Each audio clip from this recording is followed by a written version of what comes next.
Hey traders, oh my gosh. Okay, so listen to this because it's kind of wild. Stellar is up around 10% this week, sitting right around $0.17, which is great, right?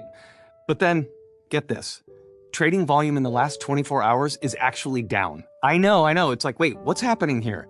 Is this the start of a real bullish move, or is the market just messing with us again? And on top of that, MoneyGram and Stellar just extended their partnership all the way into April 2026, a whole multi-year expansion focused on real-world crypto usage. Like, that is such a solid long-term adoption signal. I'm kind of excited about it, not gonna lie. So what's next for XLM? We just posted our latest price prediction, support levels, targets, the whole thing over on Patreon.